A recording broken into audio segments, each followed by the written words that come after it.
Hey guys, Prince Pizza here with Pizza Talks, episode 2.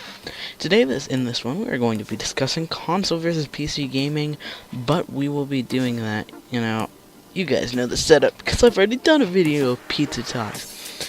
We will be doing that after we do a few highlights of things. Shouldn't take too long, and, yeah, so stay tuned. First, our annoying YouTube comments, usually funny comments, but these are just plain annoying, and these are all advertising comments. So you might have seen a comment like this, or this, or this, or this, or this, or this, or this, or this.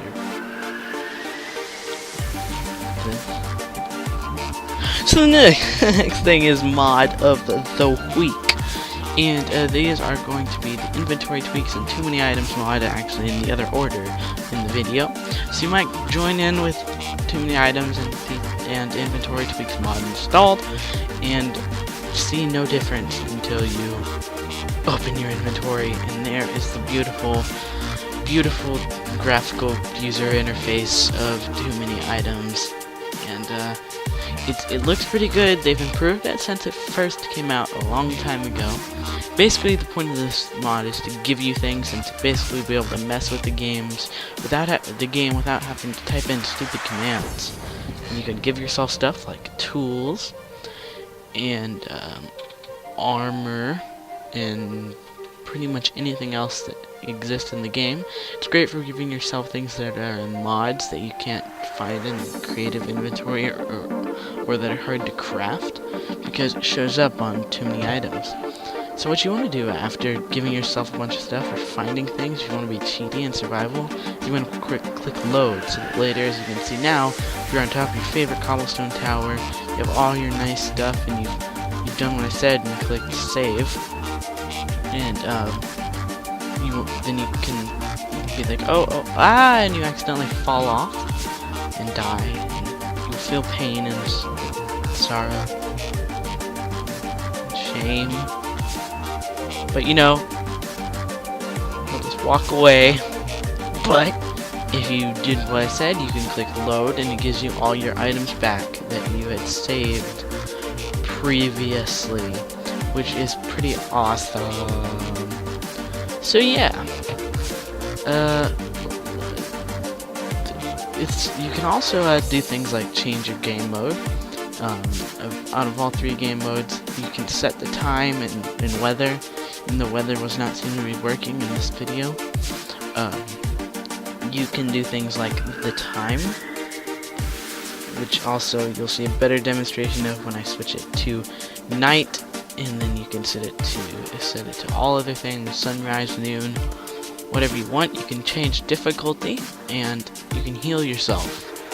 And that's handy. Let's say you fall down a nice little cave and you want to get your hearts back quickly, you just click heal and it gives it back to you instantly. It also replenishes your food, and so if you don't want to eat anything, which is awesome. And let's say you get all your stuff, you're playing in survival, and you get all disorganized. That's when inventory tweaks comes on. You don't want to sort it by hand. You want to click R and you want to have it sorted all for you. And that was not video like magic. That was actually me pressing R and it doing this for me. And auto refill is another handy tool of inventory tweaks. You can see all these settings. Let's say if you have one of something in your hand and you place it down, if you have another stack of that in your inventory, it will put that stack into your hand. And it doesn't have to be a full stack, but yeah. There are a lot of settings, as you can see, as I'm not going to really explain all the settings, but there are quite a bit, and you have to learn about it. And also, this isn't allowed on some PvP servers. For some reason, I don't know why, but yeah, you should be fine. So next is server of the week, and I'm saying week, and this is MC Warzy or MC MineZ or whatever you want to call it. It's not a copy of MineZ. This is just a better version of MineZ, I guess you could call it. It's a better representation of DayZ in Minecraft. When you spawn in, you'll see these items. It will tell you to get a texture pack. and you spawn in, you'll get these items, and you'll have no idea what you're doing, and if you didn't read the signs from when you first spawn in, and all these do different things. Sorry, I was lagging a bit, so I'll be going in and out of my settings on this video, which is no good. But I was doing some serious work, and so I was having a bit of lag problems. But yeah, it should be fine. So you can eat your canned food, and you can also drink, and it will throw away a can, and you can pick it up, and that's kind of cool actually. And you can get a map, and it will load in, and then it will actually load in the entire island, so you can see what the island looks like, the island that the game is on. And you can also be a creepy assassin like me. Just sneak up behind people who are glitching out or something and start hitting them, and then nothing happens, and you're like, am I really an assassin? And you're contemplating your life and why you've done this to this poor person, and then you keep on killing them, and then they're like, oh, they can't take it anymore, and they finally die, and you get all their stuff, and then you feel happy again.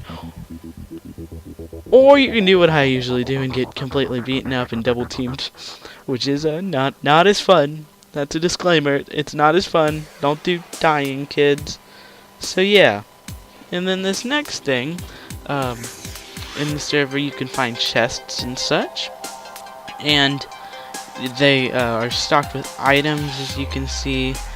Lots of different items. And as you're about to see, you can click down. You can set down barbed wire, and it will slow people down and cause some damage. You can also get into these awesome gun battles. Yes, you can shoot guns. You left click to aim and right click to fire. And for some reason the server glitched out and we both died, which was sad. You're gonna die multiple times before you get really well established. It's just what happens. Overall, it's a great server, and it's new, so it's pretty. It can probably be buggy, but as you can see, it's console versus gaming or PC gaming time, and this gameplay, as you can see, is Soldier Front 2, which is awesome. This game's really cool. It's cool beans, bro. So yeah, this is a very controversial subject. Controversial. Is that I don't know.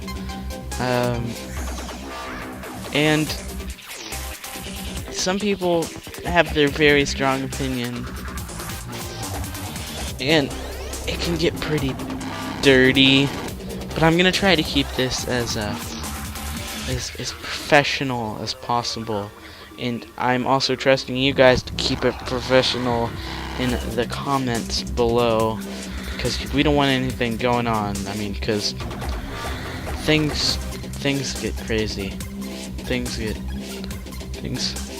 get really crazy on console versus PC stuff, which is sad because it's a pretty fun topic to discuss, and I'll get into it after basically just blabbering on. So, I will start off by saying, in my opinion, which one's better, and then I will give you all my reasonings. In my opinion, PC gaming has more pros than it has cons, and it's an overall better experience for me, personally.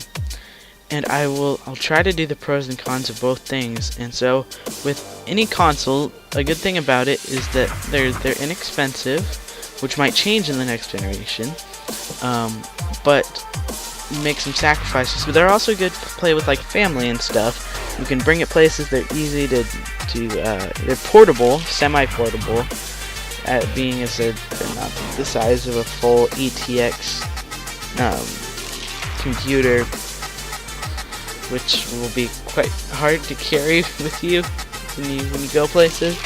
But whatever. I mean, if somebody sees you carrying your PC around places, then that would be awesome. And what was I going to say? Oh yeah. So the cons of it, though, worse graphics, and worse frame rate, the controller, in my opinion, is not as good as gaming with a keyboard, but that changes. That's a personal thing. A lot of people prefer a controller. I also so there are a few cons, as you can see, for console gaming, and I will go into the pros and cons of PC gaming, which being you might have to spend a bit more money in the beginning, but it will pay off in the end, because you're also buying a full computer. You're not just buying a console. You're buying something you can do work on, and you can play on, you can surf the web, and if you're buying a computer for gaming, which probably means you can do video editing and stuff on it, and that's pretty cool. So you're buying a full computer and not just a console. That makes it be more expensive. You're just gonna have to get over that if you want to get into PC gaming. But the cons of it are, as I said, it's not that easy to carry around. It can be more expensive in the beginning, and yeah, those are the only two I can think of at the moment. I'm probably not doing very well on this. I'm really tired. So this might not be as in-depth as I usually would have given on a subject that I am passionate about like this. It may not sound like I'm passionate about this, but I am, which is cool. Because when I'm passionate about something like this, I tend to do a lot of research. And so the pros of the PC outweigh the cons, and the cons being more expensive in the beginning, harder to carry around, and those are the only ones I can think of. But the pros are you're getting a whole computer that you can video edit, and probably video record, and it's just a full computer. You can browse the web, stuff like that, all the normal thing people do, instead of just having a console where you can play video games on and waste your life. No, I love video games. But now I'll go over the few things people say when somebody says PC is better than console gaming, or somebody says console gaming is better than PC gaming. And I will say my opinion on these things. So the first thing that would happen if you told somebody PC gaming was better than console gaming, they'd say, but I don't have that much money. I don't want to spend $1,000 on a gaming on PC and then also have to buy a bunch of games on there. Well, then I will tell you that the myth that you have to spend $1,000 on a gaming computer is not true. This next generation of consoles are going to be really expensive, and unless you want to play on single player on your consoles for forever, you're going to want to update to the next generation consoles, which the Xbox One is going to be $500, and the games are probably going to get over $60. So it's not looking so cheap anymore, is it? And the next thing that is, I'm not a geek. I don't know how to do all the stuff on the PC. Well, that's fine, but research is always good. It's always good to learn something. Come on, guys, don't be lazy. And the next thing is that, well, I'm fine with just playing Xbox. I mean, I don't care about graphics. I felt that way until I started playing PC, and I saw how much better it can get. And not hating on the Xbox, because I have one. I'm holding one right now. It's like the best version you can get or something. It's the really small, as you can probably hear, it's the slim, or the good one, as you can hear, it's powering up. And yeah, I have one, which I wouldn't own one if I didn't like them. But I prefer a different type of game.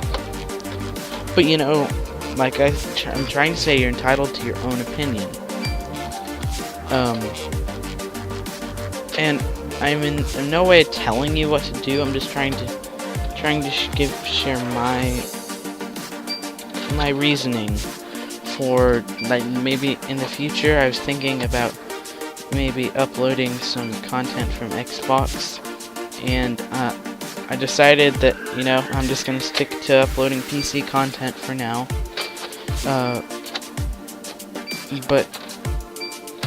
But I mean, it really doesn't matter if you're enjoying what you're getting from something. In no means do you need to switch over. And I'm just trying to share with anybody who possibly doesn't know about PC gaming how fun it can be to be up close to the screen. You can be scared, you can be happy, and the community, in my opinion, is better on PC than it is on Xbox. Which is cool if you're a person like me that's likes getting involved in things, because I'm just that kind of person. So yeah, that's pretty much it. I'm sorry this was probably not the best topic, but I hope the other parts of this video were pretty good. Thank you guys for watching this episode of Pizza Talks, and have a very nice day. Also, PC Gaming Master Race! Just kidding. Bye.